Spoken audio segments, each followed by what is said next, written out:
Oke, recording start. Bismillahirrahmanirrahim. Assalamualaikum warahmatullahi wabarakatuh. Perkenalkan, nama saya adalah Rizky Aditya Surya Pratama atau biasa disingkat SP, SSCMT. Lalu di video kali ini saya akan menjelaskan tentang kuliah bioteknologi pangan. Di pertemuan keempat ini saya akan menjelaskan bioteknologi pangan secara lebih detailnya. Jadi kalau di pertemuan-pertemuan sebelumnya saya lebih fokus ke fermentasi dan bioteknologi secara umum. Di pertemuan kali ini saya akan menjelaskan bioteknologi pangan secara lebih detail, terutama bioteknologi pangan yang konvensional dan perbandingan dengan bioteknologi pangan yang modern. Itu kira-kira inti dari video kali ini. Oke.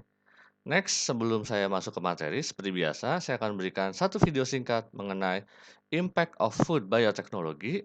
Sumbernya dari YouTube channelnya WNC. Ini menjelaskan tentang efek penting atau dampak utama dari bioteknologi pangan. Oke, kita lihat saja dulu videonya ya. Today, let's talk about biotechnology being applied in food production, which is called the food biotechnology. Now, what exactly food biotechnology is? Food biotechnology is the application of modern biotechnological techniques to the manufacture and processing of food products, food ingredients, as well as food additives. Food biotechnology experiments with the physical, chemical, or microbiological aspects of organic edible elements in order to transform them into perceivable and nutritional food. Moreover, it also works towards creating and implementing various scientific techniques and processes to make food manufacturing processes more economical while ensuring their premium quality. With the presence of food biotechnology, it has tremendously increased the speed and precision with which scientists can improve food traits and production practices by simply moving genes for valuable traits from one plant to another. This process results in tangible environmental and economic benefits that are passed on to the farmer as well as the consumer. With all this being said, food biotechnology is beneficial for us in many aspects, and hence, without any further ado, let's talk about the benefits that food biotechnology brings to the people from all walks of life. Biotechnology is useful in agriculture too, as it helps to reduce the demand for agrochemicals, which are hard for small farmers in underdeveloped nations to obtain. Plus, biotechnology has the potential to improve harvests due to genetic engineering, which helps in photosynthesis and nutrient absorption, especially in cassava and rice, which are the main sources of food for many people.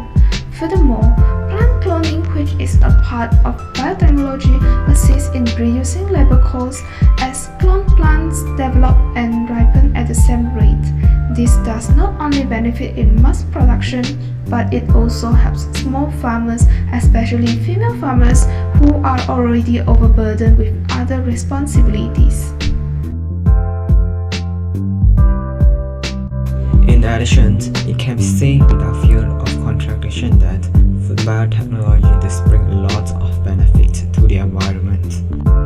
First, some biotech food are designed to be resistant to certain pests and diseases, and this allows people to use less chemicals such as pesticides and herbicides. And the reduction in this chemical usage can reduce water pollution and cause less harm to the wildlife. Besides, biotech crops enable zero-tillage agriculture that require less tilling to control it, since many of them are modified to be inherently resistant to herbicides. Thus, fewer field-power agricultural machines are used for tilling, and this will help in reducing the emissions of greenhouse gases like carbon dioxide into the environment and reduce contribution towards global warming. Lastly, biotechnology can help to limit or reduce deforestation. This is due to the fact that biotech crops produce higher yield and therefore require less land to produce the same amount of product. Last but not least, we have the benefits for the environment and farmers, and also the benefit to people around the world. The main aim of food biotech is to provide more food, which can help destitute countries like Africa. The availability of GMOs is growing, and many more are in the development phase. Most products engineered with modified growing traits like pests and disease resistance, which can help prevent crops loss, and hence these benefits could be useful solutions to resolve famine and food scarcity issues. GMOs is the main focus area of research and has already shown some promising products. Many products in development are being engineered to confer nutritional benefits, such as the new golden rice, which contains added beta-carotene and iron. Researchers have made soy and peanuts with fewer allergens to remove the offending proteins, which cause the majority of allergic reactions in people. Also in development are fruits and vegetables with higher levels of nutrients, such as vitamins, minerals, and protein. Did you know? According to IFIC's 2008 Food Biotechnology, a study of US consumer trends examined that 53% of consumers have neutral impressions of plant biotechnology. Majority will purchase engineered foods for specific benefits with more helpful fats. About 78% of omega-3 fatty acids, 67% of reducing trans fats, and 75% of saturated fats. Thank you for watching. Oke, itu kira-kira video singkat tentang pentingnya food bioteknologi ya, baik itu untuk petaninya ataupun untuk orangnya dan juga untuk lingkungannya. Jadi untuk people and environment, food biotechnology itu sangat penting ternyata itu. Kalau dari video tadi ya. Baik, saya masuk ke materinya pertama dari ya, kita mulai dari yang paling basic dulu aja, definisi dari bioteknologi itu sendiri. Jadi bioteknologi ada dari dua asal kata yaitu bio dan teknologi. Jadi teknologi yang menggunakan atau berasal dari makhluk hidup yang kalau by definition ya, bioteknologi itu adalah pemanfaatan organisme hidup, jadi bionya itu di organisme hidup ini, untuk menghasilkan produk dan jasa yang bermanfaat bagi manusia. Jadi dari organisme dan untuk organisme lainnya yaitu manusia gitu. Jadi bioteknologi ini sudah dilakukan oleh manusia utamanya sejak ratusan tahun yang lalu ya, karena telah bertahun-tahun sudah menggunakan mikroorganisme atau mikroba yang juga sudah dibahas di pertemuan sebelumnya. Contohnya bakteri dan jamur ragi untuk membuat makanan yang bergizi tinggi seperti misalnya tempe, roti, anggur, keju, dan yogurt. Bergizi tinggi ini sudah dibahas juga di pertemuan sebelumnya, pertemuan awal ya mengenai fermentasi. Kenapa bergizi tinggi? Karena utamanya di fermentasi itu kita meningkatkan jumlah proteinnya. Makanya gizinya lebih tinggi untuk makanan yang diproduksi dengan bioteknologi ini dibandingkan makanan yang diproduksi secara normal. Istilah bioteknologi sendiri itu baru berkembang setelah Pasteur, ini nama orang ya, bukan daerah di Bandung. Jadi setelah Mr. Pasteur ini menemukan proses fermentasi. Jadi fermentasi ini ditemukan oleh Bapak Pasteur ini dalam pembuatan anggur atau wine di sini. Jadi yang mempopulerkannya adalah Tuan Pasteur ini atau Mr. Pasteur atau siapapun lah. Intinya ini nama orang bukan nama daerah di Bandung. Oke. Next, sejarah bioteknologi. Jadi perkembangan pesat bidang biologi sel dan biologi molekuler. Jadi untuk yang di skala molekul itu sudah berkembang secara pesat di tahun 1960-an. Yang ini telah mendorong perkembangan bioteknologi secara cepat juga. Di mana saat ini, di abad ke-21 ini, manusia sudah mampu memanipulasi, mengubah, dan atau menambahkan sifat tertentu pada suatu organisme. Jadi, kita bisa memodifikasi suatu organisme supaya organisme tersebut memiliki sifat yang diharapkan, yaitu dilakukan di tingkat DNA atau deoksiribonukleik acid. Ya, yaitu suatu rantai kimia yang terdapat dalam inti sel yang mengontrol seluruh aktivitas sel termasuk sifat suatu organisme. Jadi yang kita manipulasi adalah DNA-nya ini, asam deoksinukleat ini, deoksiribonukleat ya. Jadi kita manipulasi di tingkat DNA-nya ini supaya kita bisa mengubah sifat organisme tersebut. Atas dasar tersebut, definisi bioteknologi sekarang agak berubah menjadi seperti ini.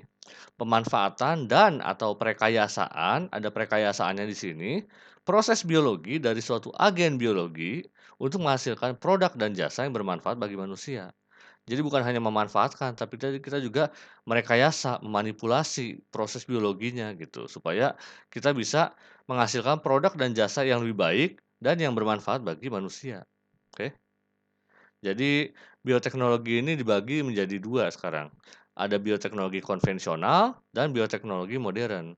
Di mana dari teknik yang digunakan, konvensional utamanya seperti fermentasi. Jadi fokusnya menggunakan organisme atau mikroorganisme yang digunakannya. Sedangkan kalau modern, fokusnya ke DNA rekombinan. Seperti apa itu nanti akan saya jelaskan lebih lanjut, tapi dalam hal keterlibatan manusia, yang konvensional ini tidak mengubah sifat ataupun proses pada agen biologi atau organisme yang digunakan. Sedangkan kalau yang modern fokusnya kita mengubah sifatnya atau dalam hal ini proses pada agen biologi yang digunakan. Jadi bedanya di sini, konvensional dan modern ini. Kalau konvensional mah ya silahkan diserahkan ke mikroorganismenya, tapi kalau di yang modern kita fokus ke kita mengubah sifat organisme tersebut gitu. Contohnya, yang konvensional kita membuat tempe, tape, kecap, asam cuka, yogurt, dan alkohol. Ini kan kita tinggal menyerahkan pembuatannya atau dalam prosesnya ini ke mikroorganisme yang kita gunakan. Tapi kalau yang modern, misalnya kita ingin mengambil insulin dari bakteri atau kita ingin menghasilkan tomat yang tahan lama, kita perlu melakukan DNA rekombinan atau manipulasi terhadap DNA-nya gitu. Kira-kira seperti itu ya. Lalu saya akan bahas lebih lengkap lagi di slide berikutnya, yaitu bioteknologi konvensional. Jadi ya mungkin akan saya fokuskan di kuliah ini adalah bioteknologi konvensional ya, karena lebih lebih terjangkau dan juga teknologinya pun lebih dekat dengan kita semua gitu. Karena kalau bioteknologi modern, rekayasa genetik misalnya itu butuh alat-alat yang mutakhir modern gitu.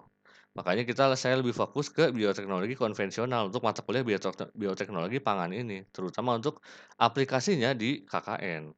Jadi, bioteknologi ini itu mengandalkan mikroba untuk menghasilkan produk yang dibutuhkan manusia melalui proses fermentasi atau peragian, utamanya ini untuk yang konvensional ini. Di konvensional kita tidak melakukan manipulasi organismenya atau rekayasa, di mana dalam hal ini menciptakan kondisi dan bahan makanan yang cocok bagi mikroba untuk berkembang secara optimal gitu. Jadi ini lebih fokus ke kita mengkondisikan gitu, supaya si mikrobanya ini bisa berkembang secara optimal, nggak ada manipulasi organismenya gitu. Contohnya apa? Nah ini contohnya seperti pembuatan tempe, atau tape, kecap, atau yogurt, itu semuanya masuk ke dalam bioteknologi konvensional. Contoh lainnya ini lebih lengkap lagi. Jadi produk-produk bioteknologi konvensional yang akan saya bahas lebih lanjut di pertemuan berikutnya ini contohnya seperti ini. Misalnya kue-kue, bahannya dari tepung gandum dan mikroorganismenya Saccharomyces cerevisiae. Kopi, itu bahannya dari biji kopi, lalu kita menggunakan mikroorganisme Erwinia dissolvens. Kecap, yogurt, keju, nata de coco, oncom, tape, tempe, dan sayur asin bisa dilihat lebih jelasnya ya bahan mentahnya apa dan mikroorganismenya, pengolahnya apa saja di tabel ini, tabel singkat ini. Oke. Nah, berikutnya saya masuk ke yang ini nih. Jadi bedanya konvensional dan modern adalah kalau bioteknologi modern itu lebih fokusnya ke rekayasa genetik. Dalam hal ini fokusnya untuk mengubah sifat organisme sehingga organisme tersebut itu memiliki kemampuan baru seperti yang kita harapkan. Contohnya, bakteri yang dapat menghasilkan insulin. Jadi, untuk melakukan rekombinasi DNA, pertama-tama DNA yang aslinya itu dipotong terlebih dahulu, kemudian disambung dengan DNA baru yang membawa sifat unggul tersebut gitu, yaitu insulin ini. DNA baru tersebut yang dihasil penggabungan itu, itulah yang dinamakan DNA rekombinan. Contohnya seperti apa? Kira-kira seperti ini contoh singkatnya ya, contoh simpelnya. Jadi untuk pembuatan DNA rekombinan, misalnya kita punya dua molekul, molekul A dan molekul B. Di mana molekul A dan molekul B masing-masing dipotong dengan enzim restriksi yang sama, yaitu BAM-HI ini.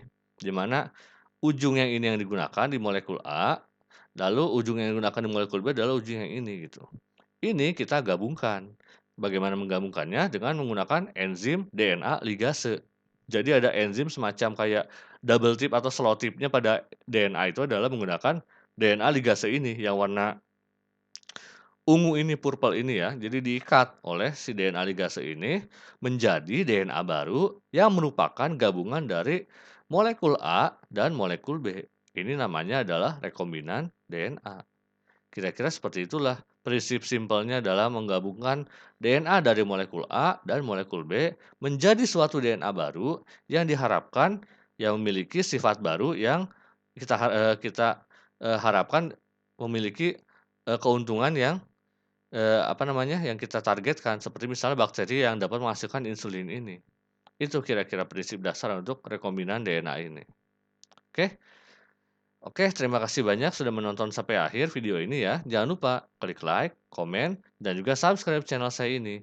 Wassalamualaikum warahmatullahi wabarakatuh.